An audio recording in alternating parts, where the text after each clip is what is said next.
बहुत ही प्यारे विद्यार्थियों, स्वागत है ਤੁਹਾਡਾ 9ਵੀਂ जमात के पाठ नंबर 2 की साडे आले दुआले के पदार्थ शुद्ध हैं। अज के लैक्चर के विच असी निखेड़न दियां कुछ होर विधियां बारे पढ़ांगे।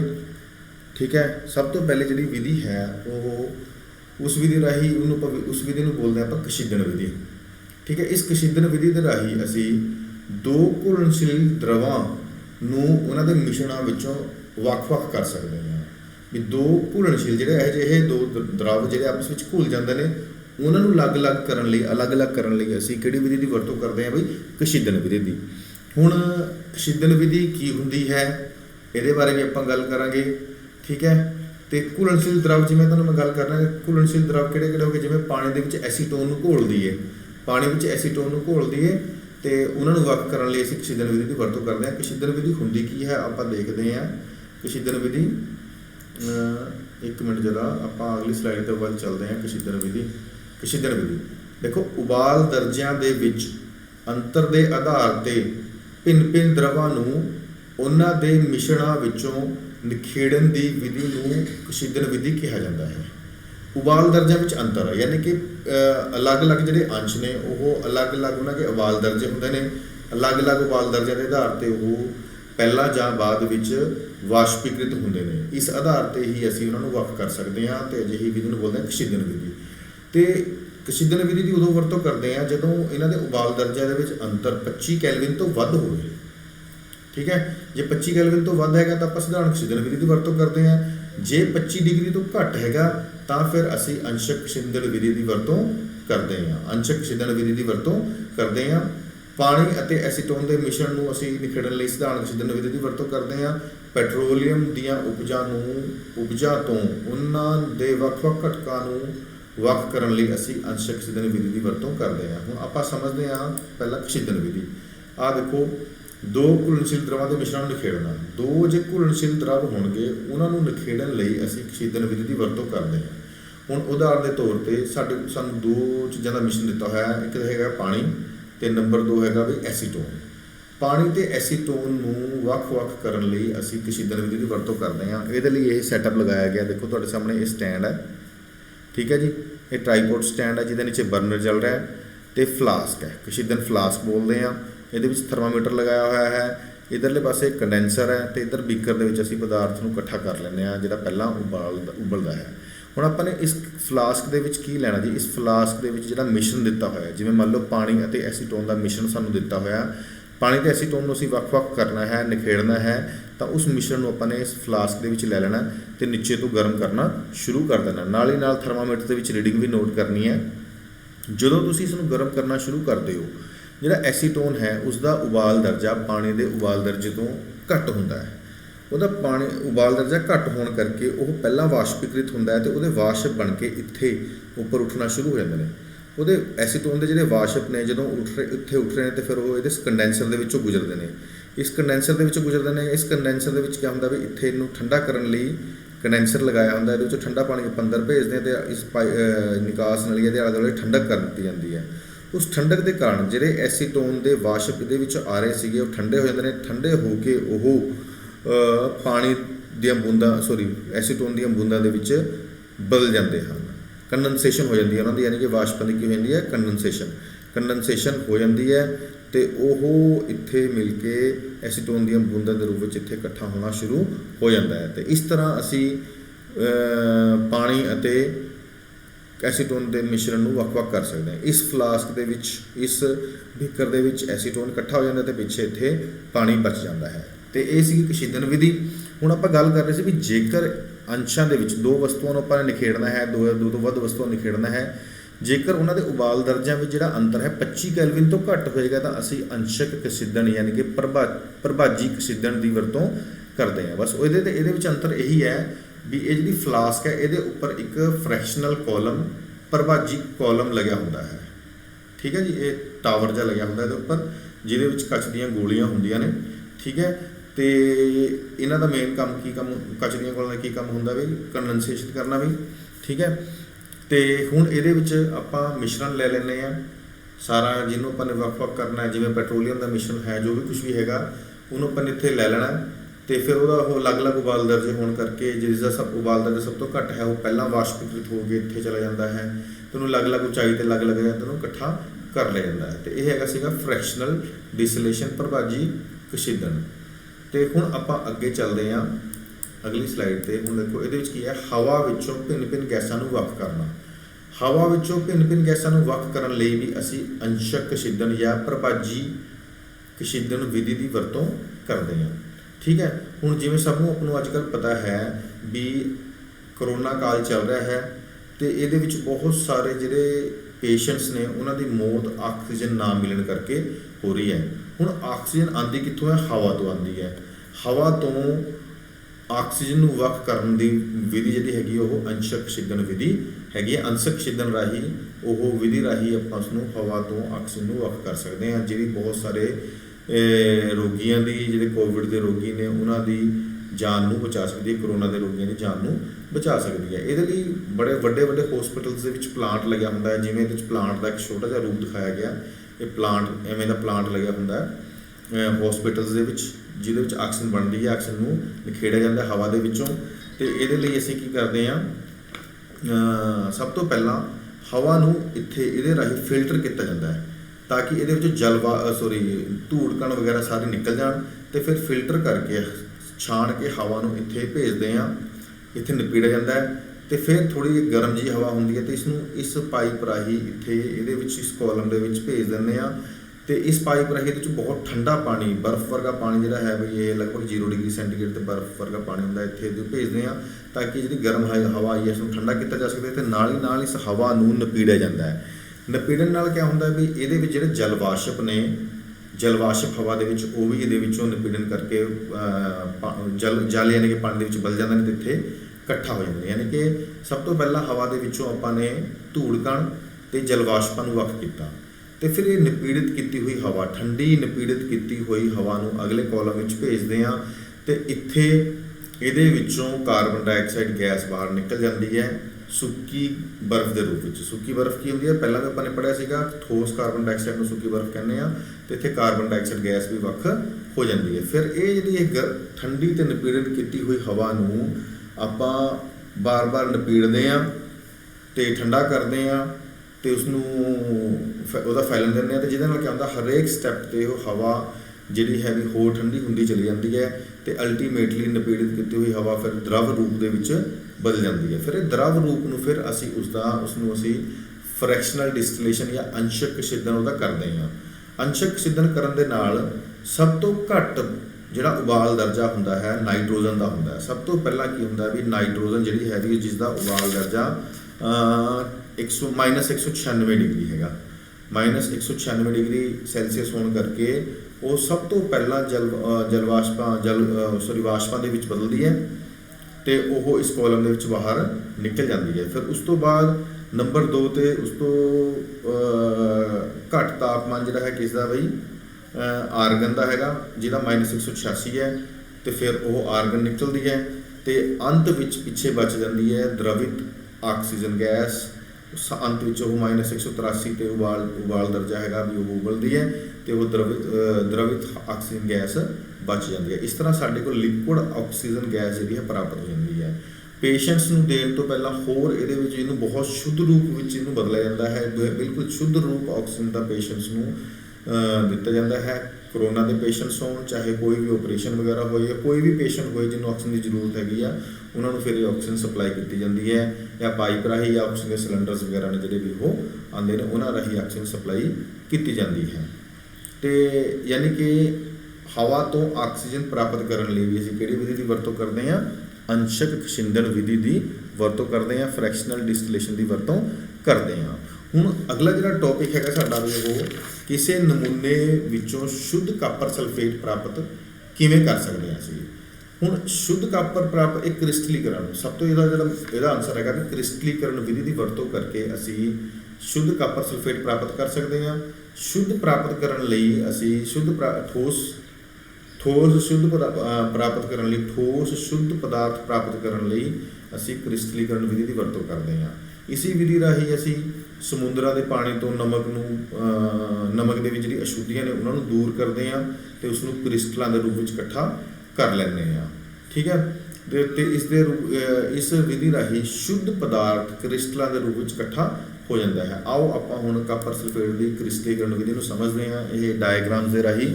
ਸਭ ਤੋਂ ਪਹਿਲਾਂ ਅਸੀਂ ਤੁਹਾਡੀ ਜਿਹੜੀ ਕਿਤਾਬ ਦੇ ਵਿੱਚ ਕਿਰਿਆ ਦਿੱਤੀ ਹੋਈ ਆ ਉਹ ਦਿੱਤੀ ਹੋਈ ਹੈ ਵੀ ਚਾਈਨਾ ਡਿਸ਼, ਚਾਈਨਾ ਪਿਆਲੀ। ਮੇਰੇ ਕੋਲ ਫੋਟੋ ਨਹੀਂ ਸੀਗੀ ਤੇ ਮੈਂ ਇੱਥੇ ਸਭ ਤੋਂ ਪਹਿਲਾਂ ਆਪਾਂ 5 ਗ੍ਰਾਮ ਕਾਪਰ ਸਲਫੇਟ ਨੂੰ ਪਾਣੀ ਵਿੱਚ ਘੋਲਣਾ, ਘੱਟ ਤੋਂ ਘੱਟ ਪਾਣੀ ਵਿੱਚ ਘੋਲਣਾ।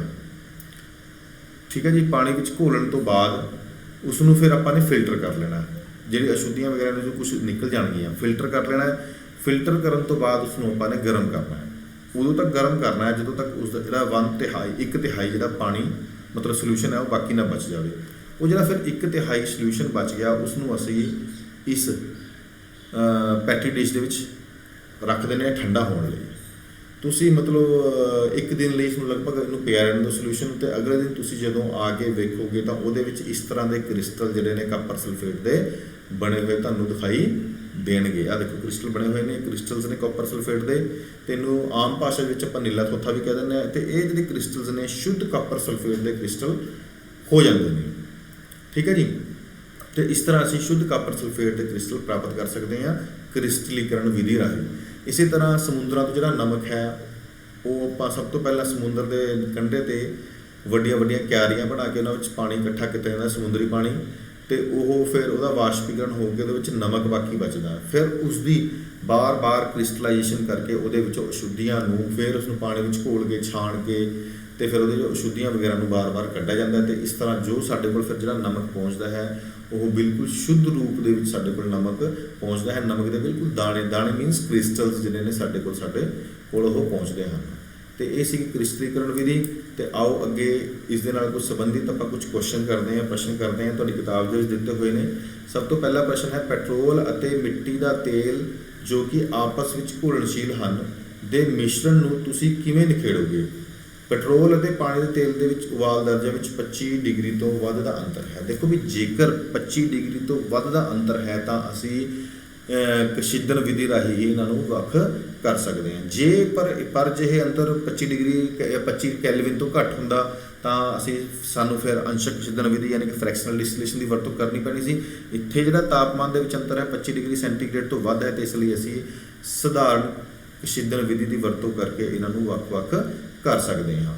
ਹੁਣ ਨੰਬਰ 2 ਦੇ ਦੇਖੋ ਕੁਐਸਚਨ ਹੈਗਾ, ਨਿਖੇੜਨ ਦੀਆਂ ਆਮ ਵਿਧੀਆਂ ਦੇ ਨਾਂ ਦੱਸੋ। ਦੇਖੋ ਦਹੀਂ ਤੋਂ ਜੇ ਮੱਖਣ ਪ੍ਰਾਪਤ ਕਰਨਾ ਅਸੀਂ ਅਪਕੇਂਦਰਨ ਵਿਧੀ ਰਾਹੀਂ ਕਰਨਾ। ਤੁਸੀਂ ਦੇਖਿਆ ਹੋਣਾ ਮਧਾਣੀ ਪਾ ਕੇ ਆਪਾਂ ਇਸ ਨੂੰ ਦੁੱਧ ਨੂੰ ਰਿੜਕਿਆ ਜਾਂਦਾ ਹੈ, ਦਹੀਂ ਨੂੰ ਰਿੜਕਿਆ ਜਾਂਦਾ ਹੈ, ਜਿਹਦੇ ਰਾਹੀਂ ਮੱਖਣ ਫਿਰ ਨਿਕਲ ਆਉਂਦਾ ਬਾਹਰ। ਇਹ ਅਪਕੇਂਦਰਨ ਯਾਨੀ ਘੁਮਾਣਾ ਮੀਨਸ ਅਪਕੇਂਦਰਨ ਵਿਧੀ ਰਾਹੀਂ ਅਸੀਂ ਇਹਨੂੰ ਪ੍ਰਾਪਤ ਕਰ ਸਕਦੇ ਹਾਂ। ਸਮੁੰਦਰ ਦੇ ਪਾਣੀ ਤੋਂ ਨਮਕ, ਜਿਵੇਂ ਹੁਣੇ ਪਹਿਲਾਂ ਕਰਕੇ ਦੱਸ ਕੇ ਹਟਿਆ ਤੁਹਾਨੂੰ ਮੈਂ ਵੀ ਸਮੁੰਦਰ ਦੇ ਪਾਣੀ ਤੋਂ ਨਮਕ ਅਸੀਂ ਵਾਸ਼ਪੀਕਰਨ ਵਿਧੀ ਰਾਹੀਂ ਪ੍ਰਾਪਤ ਕਰ ਸਕਦੇ ਹਾਂ। ਅਤੇ ਉਸ ਤੋਂ ਬਾਅਦ ਹੈਗਾ ਵੀ ਤੁਹਾਡੇ ਕੋਲ ਨਮਕ ਤੋਂ ਕਪੂਰ, ਨਮਕ ਅਤੇ ਕਪੂਰ ਮਤਲਬ ਮੁਸਕ ਕਪੂਰ ਅਤੇ ਨਮਕ ਦੇ ਮਿਸ਼ਰਣ ਨੂੰ ਅਸੀਂ ਜੋਹਰ ਉਡਾਣਾ ਵਿਧੀ ਰਾਹੀਂ ਵੱਖ ਕਰ ਸਕਦੇ ਹਾਂ।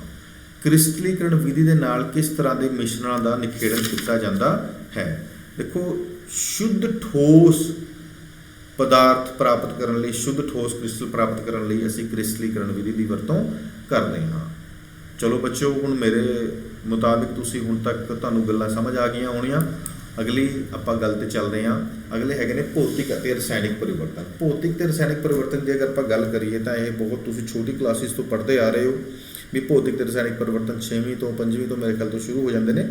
ਭੌਤਿਕ ਪਰਿਵਰਤਨ ਕਿਆ ਹੁੰਦੇ ਨੇ ਵੀ ਅਜਿਹਾ ਪਰਿਵਰਤਨ ਜਿਸ ਵਿੱਚ ਕੋਈ ਨਵਾਂ ਪਦਾਰਥ ਨਹੀਂ ਬਣਦਾ, ਸਿਰਫ ਅਵਸਥਾ ਪਰਿਵਰਤਨ ਹੁੰਦਾ ਹੈ, ਅਤੇ ਅਜਿਹੇ ਪਰਿਵਰਤਨ ਨੂੰ ਅਸੀਂ ਭੌਤਿਕ ਪਰਿਵਰਤਨ ਕਹਿ ਦਿੰਦੇ ਹਾਂ। ਹੁਣ ਦੇਖੋ ਤੁਸੀਂ ਘਰ ਦੇ ਵਿੱਚ ਦੇਖਿਆ ਹੋਣਾ ਵੀ ਜਦੋਂ ਆਪਾਂ ਪਾਣੀ ਨੂੰ ਫਰਿੱਜ ਦੇ ਵਿੱਚ ਰੱਖ ਦਈਏ ਤਾਂ ਉਹ ਬਰਫ਼ ਬਣ ਜਾਂਦੀ ਹੈ, ਜਾਂ ਪਾਣੀ ਨੂੰ ਆਪਾਂ ਗਰਮ ਕਰਦੇ ਹਾਂ ਤਾਂ ਉਹਦੀ ਭਾਫ਼ ਬਣ ਜਾਂਦੀ ਹੈ। ਯਾਨੀ ਕਿ ਸਿਰਫ ਉਹਦੀ ਅਵਸਥਾ ਦਾ ਪਰਿਵਰਤਨ ਹੋ ਰਿਹਾ, ਪਾਣੀ ਦਾ ਪਾਣੀ ਹੀ ਰਹਿ ਰਿਹਾ, ਨਵੀਂ ਚੀਜ਼ ਕੁਛ ਨਹੀਂ ਬਣ ਰਹੀ ਹੈਗੀ। ਅਤੇ ਇਸ ਕਰਕੇ ਇਹ ਕੀ ਹੈ ਵੀ ਭੌਤਿਕ ਪਰਿਵਰਤਨ ਦੀ ਉਦਾਹਰਣ ਹੈ। ਠੀਕ ਹੈ, ਅਤੇ ਹੋਰ ਭੌਤਿਕ ਪਰਿਵਰਤਨ ਦੀ ਉਦਾਹਰਣ ਜਿਵੇਂ ਮੱਖਣ ਦਾ ਬਰਤਨ ਵਿੱਚ ਪਿੰਗਲਣਾ ਲਿਖਿਆ ਹੋਇਆ ਬੇਟੇ, ਗਲਤ ਲਿਖਿਆ ਗਿਆ ਗਲਤੀ ਨਾਲ, ਮੱਖਣ ਦਾ ਬਰਤਨ ਵਿੱਚ ਪਿੰਗਲਣਾ ਭੌਤਿਕ ਪਰਿਵਰਤਨ ਦੀ ਉਦਾਹਰਣ ਹੈ। ਫਲਾਂ ਤੋਂ ਸਲਾਦ ਬਣਾਉਣਾ, ਤੁਸੀਂ ਦੇਖਿਆ ਹੋਣਾ ਵੀ ਫਲਾਂ ਤੋਂ ਜਾਂ ਆਪਾਂ ਘਰ ਦੇ ਵਿੱਚ ਸਲਾਦ ਕੱਟਦੇ ਹਾਂ, ਉਹ ਕੱਟਣਾ ਹੈ ਸਲਾਦ ਦਾ ਮਤਲਬ ਜੇ ਮੰਨ ਲਓ ਆਪਾਂ ਨੇ ਖੀਰਾ ਕੱਟਿਆ ਤਾਂ ਖੀਰਾ ਹੀ ਰਹੇਗਾ, ਉਹ ਸੇਬ ਤਾਂ ਨਹੀਂ ਬਣਨ ਲੱਗਿਆ ਨਾ, ਨਵਾਂ ਪਦਾਰਥ ਨਹੀਂ ਬਣਦਾ। ਅਤੇ ਇਸ ਕਰਕੇ ਇਹ ਕੀ ਹੈ ਵੀ ਭੌਤਿਕ ਪਰਿਵਰਤਨ ਹੈਗਾ। ਹੁਣ ਆਪਾਂ ਗੱਲ ਕਰਦੇ ਹਾਂ ਰਸਾਇਣਿਕ ਪਰਿਵਰਤਨ। ਰਸਾਇਣਿਕ ਪਰਿਵਰਤਨ ਕਿਆ ਹੁੰਦਾ ਵੀ ਜਿਸ ਪਰਿਵਰਤਨ ਵਿੱਚ ਨਵਾਂ ਪਦਾਰਥ ਬਣਦਾ ਹੈ, ਜਿਸ ਪਰਿਵਰਤਨ ਵਿੱਚ ਕੀ ਬਣਦਾ ਵੀ ਨਵਾਂ ਪਦਾਰਥ ਬਣਦਾ ਹੈ, ਜਿਸ ਦੇ ਰਸਾਇਣਿਕ ਜਿਹੜਾ ਨਵਾਂ ਪਦਾਰਥ ਬਣਦਾ ਉਹ ਰਸਾਇਣਿਕ ਤੌਰ 'ਤੇ ਜਿਹੜੇ ਮੁੱਢਲੇ ਪਦਾਰਥ ਤੋਂ ਭਿੰਨ ਹੁੰਦਾ ਹੈ। ਠੀਕ ਹੈ ਜੀ, ਉਹਨੂੰ ਆਪਾਂ ਰਸਾਇਣਿਕ ਪਰਿਵਰਤਨ ਕਹਿ ਦਿੰਦੇ ਹਾਂ। ਉਦਾਹਰਨ ਦੇ ਤੌਰ 'ਤੇ ਲੋਹੇ ਨੂੰ ਜੰਗ ਲੱਗਣਾ, ਜੰਗਾਲ ਲੱਗਣਾ ਇੱਕ ਰਸਾਇਣਿਕ ਪਰਿਵਰਤਨ ਦੀ ਉਦਾਹਰਨ ਹੈ। ਤੁਸੀਂ ਦੇਖਿਆ ਹੋਣਾ ਕਿ ਜਦੋਂ ਲੋਹਾ ਹਵਾ ਅਤੇ ਨਮੀ ਦੇ ਸੰਪਰਕ ਵਿੱਚ ਆਉਂਦਾ ਹੈ ਤਾਂ ਉਹਦੇ ਉੱਪਰ ਇੱਕ ਭੂਰੇ ਜਿਹੇ ਰੰਗ ਦੀ ਪਰਤ ਚੜ੍ਹ ਜਾਂਦੀ ਹੈ ਅਤੇ ਉਸਨੂੰ ਜਿਹਨੂੰ ਆਪਾਂ ਜੰਗਾਲ ਕਹਿੰਦੇ ਹਾਂ। ਉਹ ਜੰਗਾਲ ਦੇ ਜਿਹੜੇ ਰਸਾਇਣਿਕ ਗੁਣ ਨੇ ਬਿਲਕੁਲ ਲੋਹੇ ਤੋਂ ਵੱਖਰੇ ਹੁੰਦੇ ਨੇ ਅਤੇ ਇਸ ਕਰਕੇ ਇਹ ਕੀ ਹੈ ਵੀ ਇੱਕ ਰਸਾਇਣਿਕ ਪਰਿਵਰਤਨ ਹੈ। ਹੋਰ ਦੁੱਧ ਤੋਂ ਦਹੀਂ ਦਾ ਬਣਨਾ, ਇਹ ਵੀ ਰਸਾਇਣਿਕ ਪਰਿਵਰਤਨ। ਦੁੱਧ ਮਿੱਠਾ ਮਿੱਠਾ ਹੁੰਦਾ ਅਤੇ ਦਹੀਂ ਖੱਟੀ ਹੁੰਦੀ ਹੈ, ਯਾਨੀ ਕਿ ਨਵਾਂ ਪਦਾਰਥ ਬਣ ਗਿਆ। ਇਟ ਮੀਨਸ ਇਹ ਕਿਹੜਾ ਪਰਿਵਰਤਨ ਹੈ ਵੀ ਰਸਾਇਣਿਕ ਪਰਿਵਰਤਨ ਹੈ। ਅਤੇ ਇਹ ਸੀਗੇ ਭੌਤਿਕ ਅਤੇ ਰਸਾਇਣਿਕ ਪਰਿਵਰਤਨ। ਜਿਨ੍ਹਾਂ ਪਰਿਵਰਤਨਾਂ ਵਿੱਚ ਨਵੇਂ ਪਦਾਰਥ ਨਹੀਂ ਬਣਦੇ ਉਹ ਤਾਂ ਹੈਗੇ ਨੇ ਭੌਤਿਕ ਪਰਿਵਰਤਨ, ਜਿਨ੍ਹਾਂ ਵਿੱਚ ਨਵੇਂ ਪਦਾਰਥ ਬਣਦੇ ਹਨ ਉਹ ਹੈਗੇ ਨੇ ਰਸਾਇਣਿਕ ਪਰਿਵਰਤਨ। ਹੁਣ ਆਪਾਂ ਅੱਗੇ ਗੱਲ ਕਰਦੇ ਹਾਂ। ਇਸ ਤੋਂ ਅਗਲਾ ਜਿਹੜਾ ਟੌਪਿਕ ਹੈ ਭੌਤਿਕ ਅਤੇ ਰਸਾਇਣਿਕ ਪਰਿਵਰਤਨ ਤੋਂ ਬਾਅਦ ਆਪਣੇ ਕੋਲ ਅਭਿਆਸ ਲਈ ਕੁਝ ਕੁਐਸਚਨ ਦਿੱਤੇ ਹੋਏ ਨੇ। ਹੁਣ ਤੁਸੀਂ ਦੱਸਣਾ ਸੋਚੋ ਜਰਾ ਵੀ ਰੁੱਖਾਂ ਦਾ ਕੱਟਣਾ ਭੌਤਿਕ ਪਰਿਵਰਤਨ ਹੈ ਕਿ ਰਸਾਇਣਿਕ ਪਰਿਵਰਤਨ ਹੈ। ਰੁੱਖ ਹੀ ਕੱਟ ਰਹੇ, ਰੁੱਖ ਦਾ ਰੁੱਖ ਹੀ ਰਹੇਗਾ ਅਤੇ ਇਟ ਮੀਨਸ ਇਹ ਕਿਹੜਾ ਵੀ ਭੌਤਿਕ ਪਰਿਵਰਤਨ ਹੈ। ਮੱਖਣ ਦਾ ਇੱਕ ਬਰਤਨ ਵਿੱਚ ਪਿੰਗਲਣਾ, ਮੱਖਣ ਪਿੰਗਲ ਰਿਹਾ, ਮੱਖਣ ਤੇ ਮੱਖਣ ਹੀ ਰਹੇਗਾ ਨਾ। ਜੇ ਉਹਨੂੰ ਦੁਬਾਰੇ ਫਿਰ ਫਰਿੱਜ ਰੱਖ ਦਾਂਗੇ ਤਾਂ ਫਿਰ ਦੁਬਾਰੇ ਮੱਖਣ ਬਣ ਜਾਊਗਾ। ਇਟ ਮੀਨਸ ਇਹ ਕੀ ਹੈ ਵੀ ਭੌਤਿਕ ਪਰਿਵਰਤਨ ਹੈਗਾ। ਲੋਹੇ ਦੀ ਅਲਮਾਰੀ ਨੂੰ ਜੰਗ ਲੱਗਣਾ, ਦੇਖੋ ਜੰਗਾਲ ਲੱਗਣਾ ਜਿਵੇਂ ਪਹਿਲਾਂ ਹੀ ਦੱਸਿਆ ਸੀਗਾ ਆਪਾਂ ਨੇ, ਨਵਾਂ ਪਦਾਰਥ ਬਣਦਾ ਭੂਰੇ ਰੰਗ ਦਾ ਅਤੇ ਇਸ ਕਰਕੇ ਇਹ ਕੀ ਹੈ ਵੀ ਰਸਾਇਣਿਕ ਪਰਿਵਰਤਨ ਹੈ। ਪਾਣੀ ਦਾ ਉਬਲ ਕੇ ਵਾਸ਼ਪ ਬਣਨਾ, ਦੇਖੋ ਪਾਣੀ ਉਬਲ ਕੇ ਵਾਸ਼ਪ ਜਾਂ ਭਾਫ਼ ਬਣਿਆ ਤਾਂ ਇਟ ਮੀਨਸ ਇਹ ਵੀ ਕੀ ਹੈ ਵੀ ਭੌਤਿਕ ਪਰਿਵਰਤਨ ਹੈ ਰਹੇਗਾ ਅਤੇ ਪਾਣੀ ਹੀ ਵਾਸ਼ਪਾਂ ਦੁਆਰਾ ਫਿਰ ਆਪਾਂ ਪਾਣੀ ਵਿੱਚ ਪ੍ਰਾਪਤ ਕਰ ਸਕਦੇ ਹਾਂ। ਬਿਜਲੀ ਦਾ ਪਾਣੀ ਵਿੱਚੋਂ ਲੰਘਣ 'ਤੇ ਇਸ ਦਾ ਹਾਈਡਰੋਜਨ ਅਤੇ ਆਕਸੀਜਨ ਵਿੱਚ ਵੀ ਘਟਨ ਹੋਣਾ, ਇਹ ਰਸਾਇਣਿਕ ਪਰਿਵਰਤਨ ਹੈ। ਪਾਣੀ ਤੋਂ ਬਿਲਕੁਲ ਨਵੀਂ ਦੋ ਚੀਜ਼ਾਂ ਬਣੀਆਂ, ਹਾਈਡਰੋਜਨ ਅਤੇ ਆਕਸੀਜਨ, ਇਸ ਕਰਕੇ ਇਹ ਕੀ ਹੈ ਵੀ ਰਸਾਇਣਿਕ ਪਰਿਵਰਤਨ ਹੈ। ਪਾਣੀ ਵਿੱਚ ਸਧਾਰਨ ਨਮਕ ਦਾ ਘੁਲਣਾ ਕੀ ਹੈ ਵੀ ਇਹ ਭੌਤਿਕ ਪਰਿਵਰਤਨ ਹੈ। ਫਲਾਂ ਤੋਂ ਸਲਾਦ ਬਣਾਉਣਾ ਭੌਤਿਕ ਪਰਿਵਰਤਨ ਹੈ। ਲੱਕੜ ਅਤੇ ਕਾਗਜ਼ ਦਾ ਜਲਣਾ, ਲੱਕੜੀ ਦਾ ਜਲਣਾ, ਕਾਗਜ਼ ਦਾ ਜਲਣਾ ਕੀ ਹੈ ਵੀ ਇਹ ਰਸਾਇਣਿਕ ਪਰਿਵਰਤਨ ਹੈ। ਲੱਕੜ ਅਤੇ ਕਾਗਜ਼ ਦੇ ਜਲਣ ਤੋਂ ਇੱਕ ਰਾਖ ਬਣਦੀ ਹੈ, ਨਵਾਂ ਪਦਾਰਥ ਬਣਦਾ ਹੈ ਜਿਸ ਤੋਂ ਰਾਖ ਤੋਂ ਦੁਆਰੇ ਅਸੀਂ ਕਾਗਜ਼ ਜਾਂ ਲੱਕੜ ਨਹੀਂ ਪ੍ਰਾਪਤ ਕਰ ਸਕਦੇ, ਇਸ ਕਰਕੇ ਇਹ ਵੀ ਰਸਾਇਣਿਕ ਪਰਿਵਰਤਨ ਹੈਗਾ ਵੀ ਇਹ। ਆਪਣੇ ਆਲੇ ਦੁਆਲੇ ਦੀਆਂ ਵਸਤੂਆਂ ਨੂੰ ਸ਼ੁੱਧ ਪਦਾਰਥਾਂ ਜਾਂ ਮਿਸ਼ਰਣ ਦੇ ਰੂਪ ਵਿੱਚ ਵੰਡੋ। ਸਾਡੇ ਆਲੇ ਦੁਆਲੇ ਜੋ ਤੁਹਾਨੂੰ ਦਿਖਦਾ, ਦੇਖੋ ਸ਼ੁੱਧ ਪਦਾਰਥਾਂ ਦੀ ਗੱਲ ਕਰੀਏ, ਸਾਡੇ ਆਲੇ ਦੁਆਲੇ ਵਿੱਚ ਲੋਹਾ ਸ਼ੁੱਧ ਪਦਾਰਥ ਹੈ, ਆਕਸੀਜਨ ਸ਼ੁੱਧ ਪਦਾਰਥ ਹੈ, ਨਾਈਟ੍ਰੋਜਨ ਸ਼ੁੱਧ ਪਦਾਰਥ ਹੈ, ਠੀਕ ਹੈ, ਸੋਨਾ ਸ਼ੁੱਧ ਪਦਾਰਥ ਹੈ, ਤਾਂਬਾ ਸ਼ੁੱਧ ਪਦਾਰਥ ਹੈ, ਬਹੁਤ ਸਾਰੇ ਨੇ ਇਸ ਤਰ੍ਹਾਂ ਦੇ ਉਦਾਹਰਣ। ਜੇ ਆਪਾਂ ਮਿਸ਼ਰਣ ਦੀ ਗੱਲ ਕਰੀਏ, ਮਿੱਟੀ ਮਿਸ਼ਰਣ ਦਾ ਇੱਕ ਉਦਾਹਰਣ ਹੈਗੀ ਹੈ, ਹਵਾ ਵੀ ਇੱਕ ਮਿਸ਼ਰਣ ਦੀ ਉਦਾਹਰਣ ਹੈ। ਇਹ ਸੀਗੇ ਅਭਿਆਸ ਦੇ ਕੁਝ ਪ੍ਰਸ਼ਨ ਜਿਨ੍ਹਾਂ ਨੂੰ ਪੜ੍ਹ ਕੇ ਸਾਨੂੰ ਪਤਾ ਲੱਗ ਜਾਂਦਾ ਵੀ ਸਾਨੂੰ ਇਹ ਪਾਠ ਕਿੰਨਾ ਸਮਝ ਆਇਆ। ਅਤੇ ਅੱਗੇ ਚੱਲਦੇ ਹਾਂ। ਇਸ ਤੋਂ ਬਾਅਦ ਅਗਲਾ ਇੱਕ ਦਾ ਟੌਪਿਕ ਰਹਿ ਗਿਆ ਅਤੇ ਇਸ ਤੋਂ ਬਾਅਦ ਇਹ ਪਾਠ ਲਗਭਗ ਕੰਪਲੀਟ ਹੈ। ਸ਼ੁੱਧ ਪਦਾਰਥਾਂ ਦੀਆਂ ਕਿਸਮਾਂ, ਦੇਖੋ ਰਸਾਇਣਿਕ ਤੌਰ 'ਤੇ ਜੇ ਆਪਾਂ ਸ਼ੁੱਧ ਪਦਾਰਥ ਦੀ ਗੱਲ ਕਰੀਏ ਉਹ ਦੋ ਤਰ੍ਹਾਂ ਦੇ ਹੋ ਸਕਦੇ ਨੇ। ਇੱਕ ਤਾਂ ਹੈਗਾ ਤੱਤ ਅਤੇ ਦੂਜਾ ਹੈਗਾ ਯੌਗਿਕ, ਤੱਤ ਅਤੇ ਯੌਗਿਕ। ਹੁਣ ਤੱਤ ਦੀ ਗੱਲ ਕਰੀਏ, ਤੱਤ ਕੀ ਹੁੰਦਾ ਹੈ? ਪਹਿਲਾਂ ਤਾਂ ਸਭ ਤੋਂ ਪਹਿਲਾਂ ਤੁਹਾਡੇ ਦਿਮਾਗ ਦੇ ਵਿੱਚ ਤੱਤ ਦੀ ਪਿਕਚਰ ਬਣਨੀ ਚਾਹੀਦੀ ਹੈ। ਤੱਤ ਜਿਵੇਂ ਲੋਹਾ, ਸੋਨਾ, ਚਾਂਦੀ, ਇਹ ਸਾਰੇ ਕੀ ਨੇ? ਤੱਤ ਨੇ।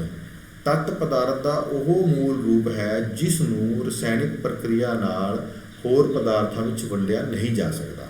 ਤੱਤ ਕੀ ਹੈ ਵੀ ਪਦਾਰਥ ਦਾ ਉਹ ਮੂਲ ਰੂਪ ਹੈ ਜਿਸ ਨੂੰ ਰਸਾਇਣਿਕ ਪ੍ਰਕਿਰਿਆ ਰਾਹੀਂ ਹੋਰ ਪਦਾਰਥਾਂ ਵਿੱਚ ਵੰਡਿਆ ਨਹੀਂ ਜਾ ਸਕਦਾ, ਉਹਨੂੰ ਆਪਾਂ ਤੱਤ ਕਹਿ ਦਿੰਦੇ ਹਾਂ।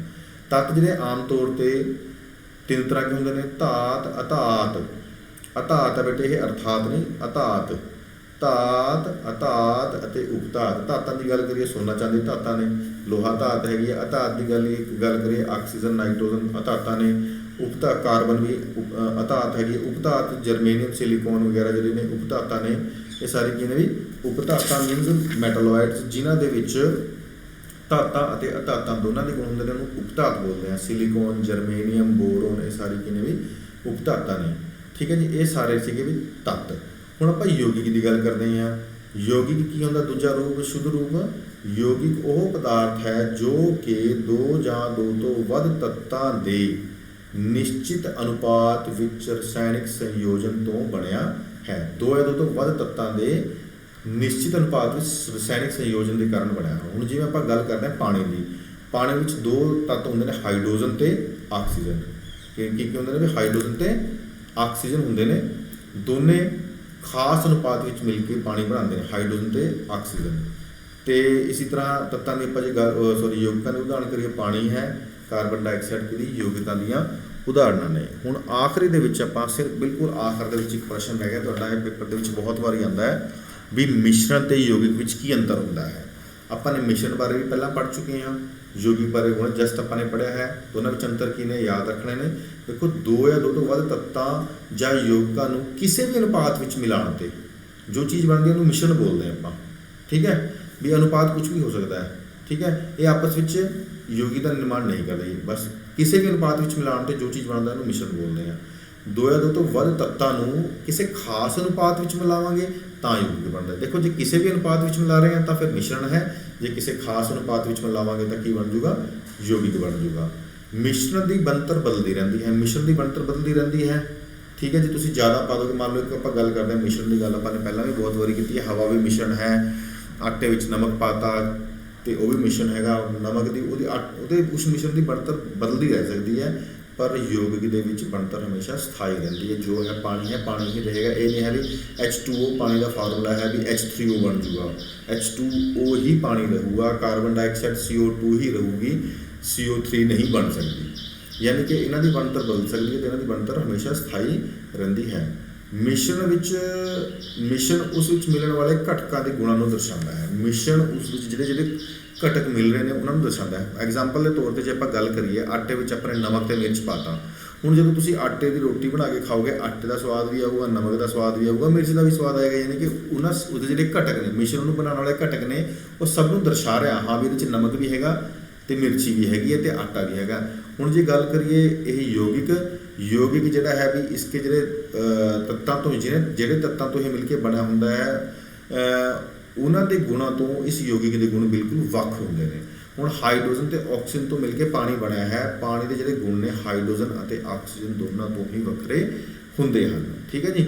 ਹੁਣ ਘਟਕਾਂ ਨੂੰ ਭੌਤਿਕ ਵਿਧੀਆਂ ਰਾਹੀਂ ਆਸਾਨੀ ਨਾਲ ਲਿਖਿਆ ਜਾ ਸਕਦਾ ਹੈ। ਇਹਦੇ ਘਟਕਾਂ ਨੂੰ ਆਪਾਂ ਭੌਤਿਕ ਵਿਧੀਆਂ ਰਾਹੀਂ ਆਸਾਨੀ ਨਾਲ ਆਪਾਂ ਵੱਖ-ਵੱਖ ਕਰ ਸਕਦੇ ਹਾਂ।